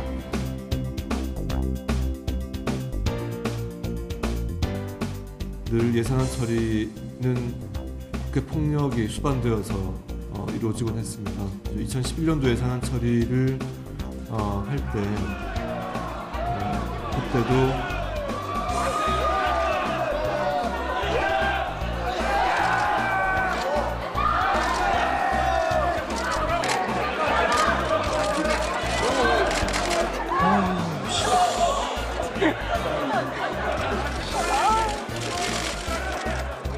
문명사회에서 도저히 상상하기 어려운 것이 일상화된 것이 국회 모습이었습니다. 그 당시 이제 이명박 정부 시절에 소위 4대강 그 사업 예산이 거기 포함되어 있었기 때문에 저도 이제 극심한 여야 갈등 속에 이 로텐더 홀이 야당 당원들 또 보좌진 뭐 해가지고 그냥 엄청나게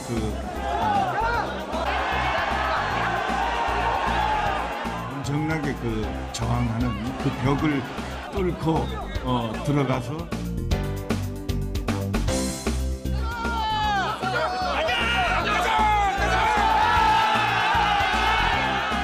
예산은 제한 절명하고 하면서 날치기 처리했다. 그 추억으로 그렇게 이제 비난도 많이 받고 했습니다. 그때 이제 몸싸움 일어났던 그 추억이 지금 청와대 정무수석으로 가 계시고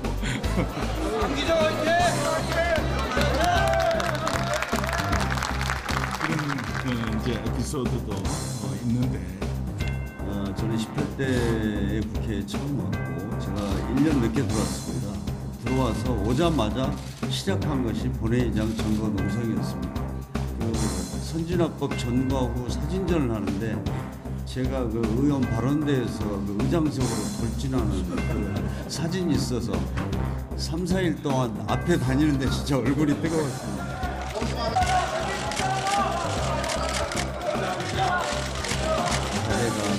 그때는 제가 훨씬 더 젊었기 때문에 그 몸싸움에 가장 앞장섰고 아마 그 18대 국회 그런 현장에 있었던 모든 의원들은 그런 자괴감이 다 있었습니다.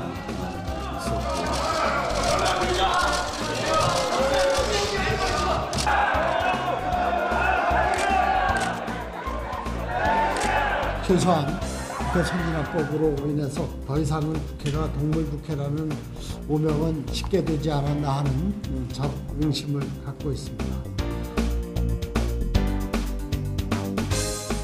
오늘 3당 교섭대표 회동에서 합의된 사항은 없습니다. 오늘 불발됐습니다. 다시 논의하기로 했습니다. 민의의 전당인 국회를 식물국회로 만들고 있고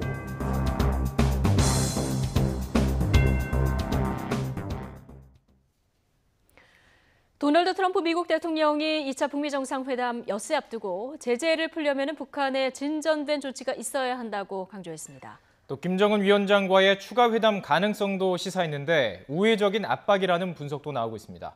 워싱턴에서 김희준 특파원의 보도입니다. 이번엔 오스트리아 총리와의 회담 자리에서였습니다. 트럼프 대통령은 2차 북미 정상회담이 성공할 거라며 또다시 낙관론을 폈습니다. 그러면서 하노이 회담이 마지막 정상회담이 아닐 수도 있다고 밝혔습니다. I don't think this will be the last meeting by any chance, but I do think that the relationship is very strong. 김정은 위원장과의 후속 회담 가능성을 시사한 겁니다. 북한의 완전한 비핵화까지 협상 장기전에 대비하겠다는 뜻으로도 읽힙니다.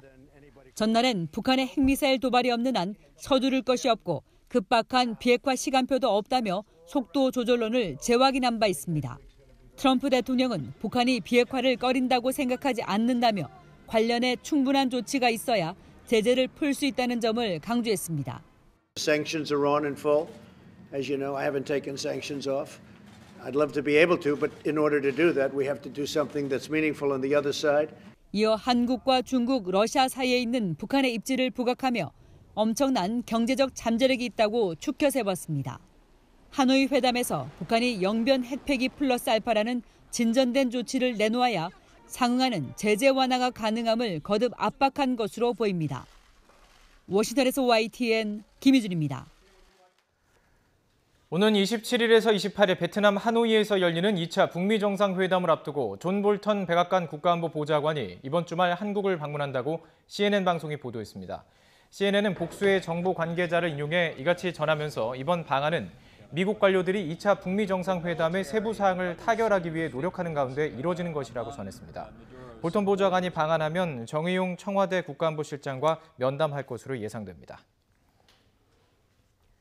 역사적인 하노이 선언이 나올 장소와 또 북미 양국 정상이 묵을 장소는 여전히 베일에 가려져 있습니다. 우리나라는 물론이고 전 세계 언론이 베트남 하노이에서 양국 의전팀과 숨바꼭질을 하고 있지만 최종 낙점 장소는 회담이 임박해서 확인될 전망입니다. 고한석 기자가 보도합니다. 전 세계의 눈과 귀가 쏠려 있는 베트남의 수도 하노이. 베트남 북쪽 중국과 인접해 있는 도시입니다. 애초 북미 정상회담장 1순위로는 지금 보고 계신 이곳 국제 컨벤션 센터가 꼽혔습니다. 하노이의 대표적인 랜드마크로 2006년 에이펙 정상회의, 2010년에는 아세안 정상회의가 열렸었죠. 베트남의 유명 관광지 할롱베이의 물결을 형상화한 지붕이 특색이 있고 회담 시설도 훌륭하다고 합니다. 그러나 축구장 3개를 합쳐놓은 정도로 규모가 너무 큽니다. 주변도 이렇게 녹지로 둘러싸여 있어서 경호 범위가 너무 넓다는 게 단점입니다. 그래서 회담 장소로 최종 탈락했다는 분석이 힘을 얻고 있습니다. 그렇다면 하노이 선언이 나올 역사의 현장, 다른 후보지는 어디일까요? 그곳을 찾기 위해 전 세계 언론이 북한과 미국 의전팀의 움직임에 촉각을 곤두세우며 숨바꼭질하다시피 하고 있습니다. 최근에는 이곳 오페라 하우스를 회담장으로 추정하는 보도가 나왔는데요. 의전 협상을 맡은 백악관 데니얼 월시 부비서실장과 북한 김창선 국무위원회 부장이 다녀갔기 때문입니다. 오페라 하우스 바로 앞에 있는 이곳 메트로폴 호텔입니다. 최근에는 북한 의전팀이 여기에서 거의 매일 목격됐습니다. 그래서 김정은 위원장 숙소가 될 거라는 전망이 나오고요. 보시는 것처럼 북한 대사관과도 2km 정도밖에 떨어지지 않았습니다. 그렇다면 트럼프 대통령의 숙소는 어디가 될까요? 메리어트 호텔이 유력합니다. 하노이 중심가와는 다소 거리가 있는 국제 컨벤션 센터 앞에 자리하고 있습니다. 하노이 시내가 워낙 복잡하고 교통도 혼잡해서 동선을 최소한으로 하기 위해 양국 정상이 한 호텔에서 묵을 것이다. 이런 분석도 있는데 전문가들은 외교적으로는 상당히 이례적이라고 말합니다. 경호와 의전 문제를 철저히 계산해야 하고 정치적인 의미도 따져야 해서 하노이 역사의 현장들은 북미 정상의 만남에 임박해서야 알려질 가능성이 커 보입니다. YTN 고한석입니다. 여야가 2월 임시국회를 여는데 합의점을 못 찾고 있는 데다가 환경부 문건 의혹 등이 불거지면서 전국이 더 얼어붙는 모습입니다. 더불어민주당은 2차 북미 정상회담을 앞두고 평화에 재를 뿌리는 행위를 해서는 안 된다면서 자유한국당을 정조준해서 비판했고요. 한국당과 바른미래당은 환경부 문건과 관련해서 청와대의 대응에 대해서 날을 세우는 모습입니다. 접점 찾기는 어려워 보이죠. 3당 원내대표의 발언 차례로 들어보시죠. 자유한국당과 보수 진영도 이제는 냉전의 사슬에서 벗어나야 합니다. 북한의 선물 보따리를 안겨주려고 한다고 비판한 것은 안타까운 일입니다. 동참은 못할 망정 재뿌리려는 행태를 반복해서는 안 됩니다. 내로남불 정권에 이어서 이제 내책남불이라는 새로운 닉네임을 얻었습니다. DNA가 다르긴 다른 것 같습니다. 이 권위주의 정부의 끝판왕을 보여주고 있습니다. 환경부 장관이 끝이 아니라는 것은 누구나 상식적으로 짐작되는 일입니다. 김태우 씨의 폭로로 의혹이 발생하자 처음에는 강력하게 부인을 합니다. 그리고 정쟁으로 몰아갑니다. 사실이 조금씩 드러나자 모르쇠로 부인하고 강하게 변명을 하고 있습니다. 마치 3년 전에 청와대와 여당의 모습을 리플레이하여 보는 것 같습니다. 군 사이버사령부의 댓글 공작을 지시한 혐의로 재판에 넘겨진 김관진 전 국방부 장관이 1심에서 징역 2년 6개월을 선고받았습니다. 서울중앙지방법원은 김 전 장관의 군 정치관여 등의 혐의를 유죄로 인정하고 징역 2년 6개월을 선고했습니다. 다만 앞서 구속적 후심에서 풀려난 만큼 항소심에서도 불구속 상태에서 재판을 받는 게 바람직하다는 판단에 따라 법정 구속하지는 않았습니다. 재판부는 김 전 장관이 군의 정치적 중립 의무를 저버리고 수사와 재판에서 실체적 진실을 밝히는 과정을 방해해 법치주의를 훼손했다고 지적했습니다. 김 전 장관과 함께 재판에 넘겨진 임관빈 전 국방부 정책실장은 금고 1년 6개월에 집행유예 3년을 선고받았습니다. 문화체육관광부가 평창 동계올림픽 여자 컬링 국가대표 선수들의 호소문을 계기로 실시한 감사 결과 선수 인권 침해와 부실 지도, 상금 횡령과 채용 비리 등 대부분의 의혹이 사실로 드러났다고 밝혔습니다. 평창 동계올림픽 여자 컬링에서 은메달을 따내며 국민의 사랑을 받았던 팀킴 선수들은 지난해 11월 그동안 김경두 전 컬링연맹 부회장 일가로 구성된 지도부들로부터 부당한 대우를 받았다는 호소문을 발표했고 문체부는 5주에 걸쳐 제기된 의혹에 대한 특별감사를 실시했습니다. 문체부는 이번 감사 결과에 따라 김경두 전 부회장 등 3명에 대해 수사 의뢰하고 관련자 10여 명에 대해서도 징계 등을 요구할 방침입니다.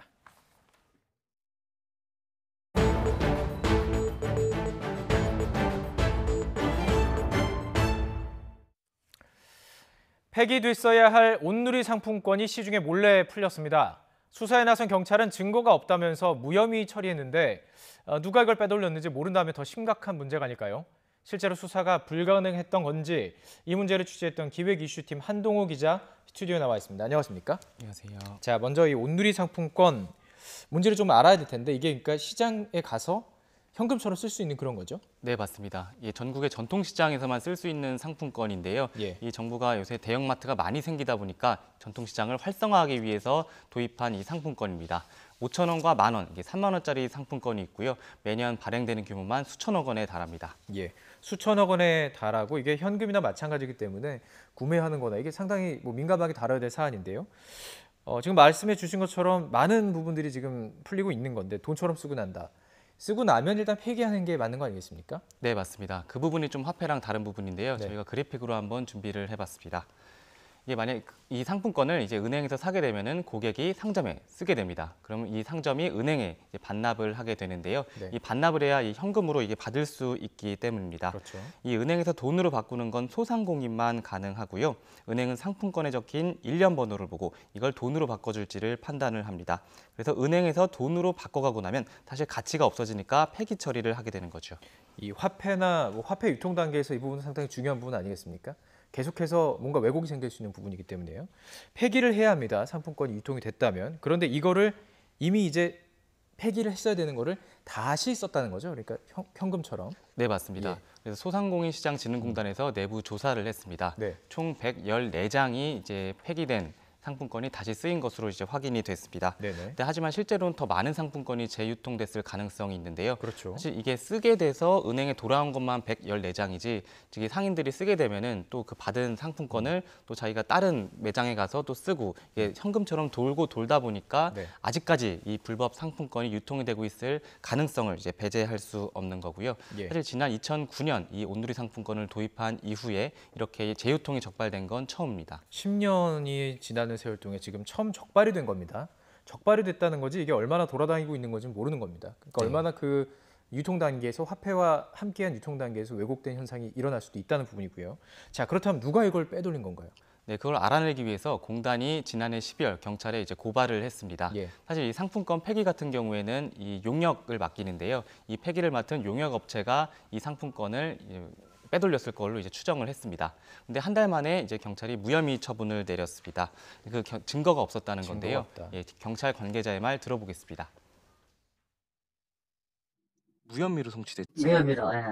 말하자면 증거를 찾을 수가 없어요. 이게 수사할 수 있는 방법이 아까 얘기한 것처럼 할 수가 없어요.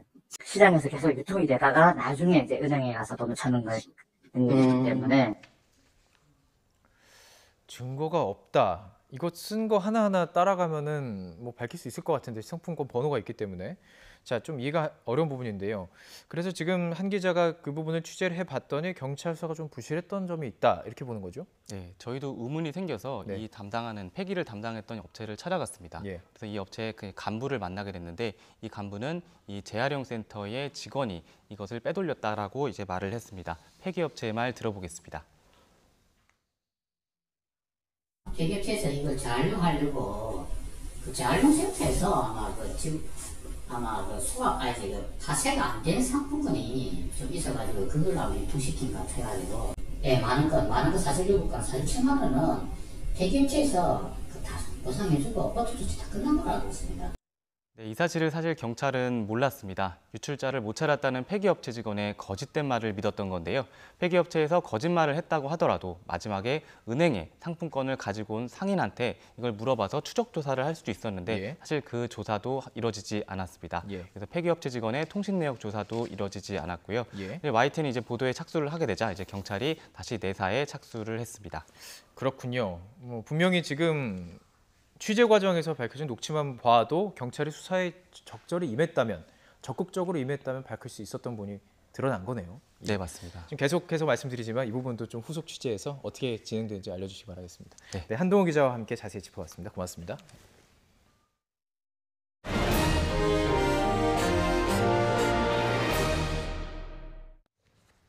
지난해 충남 태안화력발전소에서 숨진 김용균 씨 사고로 위험의 외주화를 근절해야 한다는 목소리가 채 가시기도 전에 안타까운 사망사고가 또 일어났습니다. 현대제철 당진 공장에서 50대 용역업체 비정규직 노동자가 컨베이어 벨트에 끼어 숨졌습니다. 김주환 기자입니다. 사고는 어제 오후 현대제철 충남 당진 공장 내 철광석을 이송하는 작업장에서 일어났습니다. 네, 부두에서부터 원료 저장고로 철광석을 옮겨가는 벨트 컨베이어를 정비하던 중에 발생한 사고가 되겠습니다. 사고가 난 곳은 컨베이어 벨트의 방향을 전환하는 이른바 환승탑으로 불리우는 설비로 규모가 아파트 7, 8층 높이에 달하는 것으로 알려졌습니다. 50살 이모 씨를 처음 발견한 동료는 컨베이어 벨트 정비 작업 중 이 씨가 보이지 않아 현장 주변을 찾아보니 컨베이어 벨트 주변에서 숨진 채 쓰러져 있었다고 전했습니다. 현장에서 일하던 동료들로부터 사고 신고를 접수한 현대제철은 해당 컨베이어 벨트 가동을 중단한 상태입니다. 경찰은 공장 관계자, 동료 등을 상대로 이 씨가 사고를 당한 경위를 조사하고 있습니다. 양승조 충남지사도 사고 경위를 파악해 필요한 조치를 하라고 긴급 지시했습니다. 현대제철 측은 돌아가신 분에 대해 애도를 표한다고 밝혔습니다. 이번 사고 역시 지난해 12월 숨진 고 김용균 씨 사례와 마찬가지로 숨진 이 씨가 외주업체 소속이라는 점에서 안타까움을 더하고 있습니다. YTN 김주환입니다. 기업들은 오는 7월 16일까지 취업규칙에 직장 내 괴롭힘의 예방과 피해자 보호, 행위자 제재 등에 관한 내용을 반영해야 합니다. 고용노동부는 오늘 직장 내 괴롭힘 판단 기준과 예방 대책, 사내 해결 절차를 담은 매뉴얼을 발표했습니다. 이에 따르면 상시 10명 이상 고용하는 사업장에서는 취업규칙 안에 금지하는 직장 내 괴롭힘 행위, 예방 교육, 사건 처리 절차, 피해자 보호 조치, 행위자 제재, 재발 방지 조치 등을 규정해야 합니다. 방송인 김미화 씨가 광우병 선동을 했다는 허위 내용의 동영상을 게시한 유튜버가 1심에서 징역형의 집행유예를 선고받았습니다. 서울중앙지방법원은 명예훼손 혐의로 기소된 23살 신모 씨에게 징역 8개월에 집행유예 2년을 선고했습니다. 재판부는 김 씨의 구체적 발언이나 행동에 대한 근거 없이 광우병을 선동했다는 단정적인 내용의 동영상을 게시했다며 신 씨가 공인에 대한 비판 수준을 넘어 비방할 목적으로 명예를 훼손했다고 판단했습니다. 구조동물을 무단으로 안락사시켜 논란을 빚은 동물보호단체 케어가 일방적인 구조조정으로 직원들을 해고하고 있다는 주장이 나왔습니다. 케어 대표 사퇴를 위한 직원연대는 SNS를 통해 이번 사태 이후 정기 후원금이 크게 줄고 직원연대 소속 6명이 권고사직으로 케어를 떠나게 됐다고 밝혔습니다. 직원연대 측은 경영 악화를 초래한 당사자에 대한 징계나 사과는 전혀 없고 오히려 박소연 대표가 직원들에게 폭언과 징계를 남발하고 있다고 주장했습니다. 조현아 전 대한항공 부사장의 이혼 소송이 폭로전으로 번지고 있습니다. 서로 내밀한 가정사를 공개하면서 수위와 강도가 세지고 있습니다. 먼저 남편 측의 주장을 좀 살펴보겠습니다. 남편 박 씨는 지난 2014년 땅콩 회항 사건 이후 조현아 전 부사장이 자신에 대한 폭행과 폭언이 자주 이어졌다 주장하고 있습니다. 더불어 조 전 사장의 고성이 담긴 녹취록도 공개했는데요. 직접 들어보시죠. 나도 좀 살자. 너 병원 가서 맨날 빼빼 놀잖아. 너 그 병원에서 빼빼 놀게 하려고 우리 아빠를 몇 천억씩 그 병원에 들이고. 나 상관 안 해. 사과를 제대로 해, 이 X가. 자기 그렇게 개걸스럽게 처럼 먹는 게 그게 정상이야? 거지도 아니고? 죽어! 그냥! 네, 그리고 박 씨는 또 이렇게 목에 난 상처와 함께 아내가 던진 태블릿 PC에 발을 다쳤다면서 관련 사진 등을 공개하며 급기야 조 전 부사장을 폭행 혐의로 경찰에 고소했습니다. 전문가는 남편 박 씨가 자신이 폭행을 당했다는 주장의 신뢰성을 높이기 위해서 고소를 강행한 것으로 분석하고 있습니다. 조현아 씨의 어떤 여러 가지 행동, 폭행 등이 있었고 그게 이혼 사유다라고 하는 게 남편 측의 주장이거든요. 예. 그런데 또 하나 새로운 측면이 있어요. 뭐냐면 바로 고소입니다. 왜냐하면 이혼 소송 과정에서 여러 가지 주장을 서로 하잖아요. 예. 그런데 나중에 그게 설령 재판 결과 인정이 안 된다 하더라도 예. 그 재판에서 불리한 심증을 판사에게 줄 수는 있지만 그 자체로 처벌받지는 않습니다. 하지만 이렇게 직접 고소를 했기 때문에 만약 그 고소가 이제 허위라면 무고죄 처벌까지 가능해요. 또한 한진 일가가 소유한 기업 자산을 대한항공에 무상으로 기증하는 등 이혼을 앞두고 분할 가능한 재산을 빼돌렸다고 지적하면서 강제집행 면탈죄 또는 배임죄가 의심된다, 이런 주장도 함께하고 있습니다. 가장 쟁점이 되는 부분은 이 쌍둥이 아이에 대한 조 전 부사장의 학대에 대한 부분입니다. 남편 박 씨는 아내가 자신뿐만이 아니라 아이들까지 학대했다고 밝히고 있습니다. 아이들이 밥을 빨리 먹지 않는다고 해서 수저를 던진다거나 잠들지 않는다, 잠을 안 자려고 한다는 이유로 학대를 했다, 뭐 이런 주장들이 지금 나오고 있는데요. 조현아 씨 측은 또 전혀 다른 얘기를 하고 있어요. 그러니까 아이들을 학대한 적이 없고 아이들을 정말 사랑으로 돌봤을 뿐이다, 뭐 이렇게 얘기를 하면서 오히려 이 박 씨가 알코올 중독 증상 혹은 약물 의존 증상이 너무 심했기 때문에 갈등이 생겼고, 조 전 부사장 측은 입장문을 내고 모든 의혹을 부인하고 있습니다. 재산 처분은 공정거래위원회의 의견에 따라서 이사회가 내린 결정이라는 것이고요. 또 자녀를 학대한 적도 없고 오히려 알코올 중독자인 박 씨가 잘못된 기억을 자신에게 유리하게 꾸며냈다고 반박하고 있습니다. 또 형사소송으로 번진 만큼 박 씨를 명예훼손 혐의로 맞고소하는 방안을 검토하고 있다, 이렇게 밝힌 상황인데요. 결국 사건은 치열한 법정 공방으로 번질 수밖에 없을 것으로 보입니다. 경찰도 고소 내용을 토대로 사실관계를 확인하기로 했기 때문에 조현아 전 부사장의 경찰 출석도 불가피할 것으로 보입니다. 각종 문제로 취재진 앞에 섰던 조 씨, 이번에는 어떤 말을 남기게 될까요? 이낙연 국무총리는 폐기물을 방치하거나 재활용품으로 속여 파는 불법 행위를 엄단하고 불법 수익을 환수해야 한다고 말했습니다. 이낙연 총리는 오늘 정부 세종청사에서 열린 국정현안 점검 조정회의에서 불법 폐기물 관리 강화 대책을 보고받은 뒤 정부와 지자체는 훨씬 더 강력한 의지가 필요하며 대집행을 해서라도 처리가 시급한 불법 폐기물부터 없애라고 지시했습니다. 이 총리는 특히 지자체는 불법 폐기물 처리에 1차적인 책임을 지니고 있는 만큼 단속을 강화하고 신속하고도 확실하게 처리해달라고 당부했습니다. 6월부터 의약품 복용 뒤 부작용으로 병원에서 입원 치료를 받았을 경우 본인이 부담한 비급여 진료비도 보상받을 수 있게 됩니다. 식품의약품안전처는 지금까지 건강보험 급여 항목에 대해서만 본인 부담 상한액까지 입원 진료비를 지원받을 수 있었지만 6월부터는 비급여 진료비도 보상받을 수 있게 된다고 밝혔습니다. 식약처 집계 결과 2015년부터 2018년까지 의약품 부작용으로 피해 구제를 신청한 건수는 350건이며 피해 구제 급여로 47억 4천만 원이 지급됐습니다. 오늘 아침 8시 반쯤 서울 가련동에 있는 은평 연세병원에서 오물로 추정되는 액체가 천장에서 쏟아졌습니다. 이 소동으로 병원 지하 1층에 있던 방문객 30여 명이 대피하는 등 큰 불편을 겪었습니다.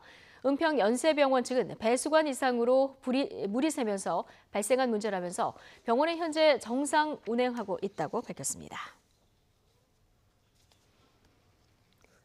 K리그 개막을 앞두고 1부 리그 승격을 노리는 2부 리그 팀들의 간절함 더 클 수밖에 없는데요. 지난 시즌 꼴찌까지 떨어진 서울 이랜드 FC는 축구 행정가를 영입해서 반전 드라마를 준비하고 있습니다. 김재영 기자입니다. 서울 이랜드 FC는 2015년 창단 당시 K리그 역사에 적지 않은 의미를 남겼습니다. 1995년 수원 삼성 이후 20년 만에 기업 구단 창단. 여기에 서울 연고라는 점에서 관심은 상당했습니다.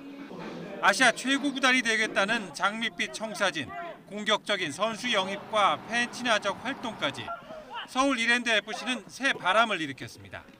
하지만 야심찬 목표는 창단 4년 만에 성적과 흥행 모두 실패하며 말잔치에 그쳤습니다. 창단 첫 해 4위를 기록한 서울 이랜드는 해마다 2계단씩 떨어져 지난해 최하위로 처졌습니다. 자연스럽게 관중도 급감해 지난 시즌엔 경기당 평균 600여 명대에 그쳤습니다. 팀 해체설이 돌 정도로 존재감을 잃었던 서울 이랜드는 전문 축구 행정가를 영입해 반전을 준비합니다. 굉장히 좀 도전 의식을 갖고 왔어요.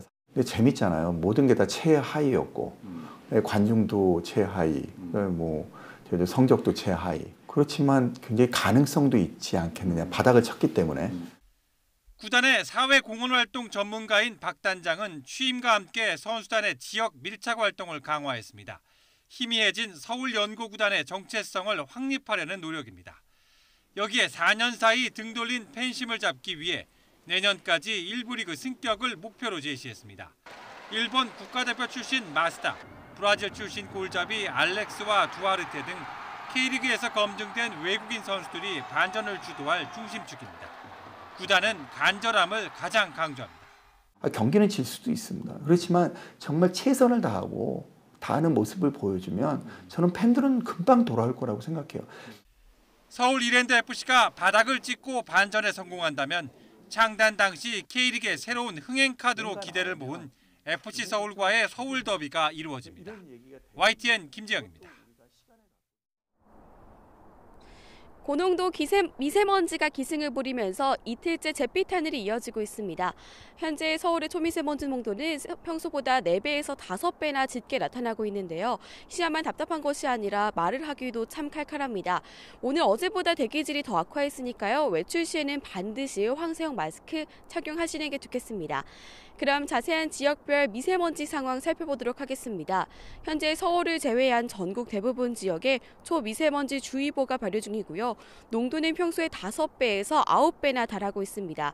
서울은 아직 주의보 기준에는 못 미치지만 70 마이크로그램을 웃돌면서 나쁨 수준을 보이고 있어 각별한 주의가 필요합니다. 미세먼지는 쉽게 사라지지 않고 내일도 계속되겠습니다. 내일도 대기가 정체되면서 전국 대부분 지역의 미세먼지 농도가 나쁨에서 매우 나쁨 수준까지 오르겠습니다. 이에 따라 수도권에는 이틀째 미세먼지 예비 저감 조치가 내려졌습니다. 공공기관 임직원들은 오늘 끝자리가 홀수인 차량만 운행할 수 있고요. 행정 공공기관이 운영하는 대기 배출 사업장과 건설 공사장도 운행 시간을 단축해야 합니다. 오늘같이 미세먼지가 심한 날은 어린이와 노약자는 물론 건강한 성인도 야외 활동은 자제하시고요. 부득이하게 외출하신다면 마스크를 꼭 착용하시기 바랍니다. 지금까지 YTN 권혜인입니다. 김경두 전 컬링연맹 부회장의 가족이 이른바 갑질을 이어왔다. 여자 컬링팀의 호소가 사실로 드러났습니다. 네, 평창 영웅들의 논란은 컬링팀만이 아니죠. 노선영, 김보름 선수의 갈등도 커지고 있습니다. 잠시 뒤 스포츠부 기자와 자세히 살펴보겠습니다.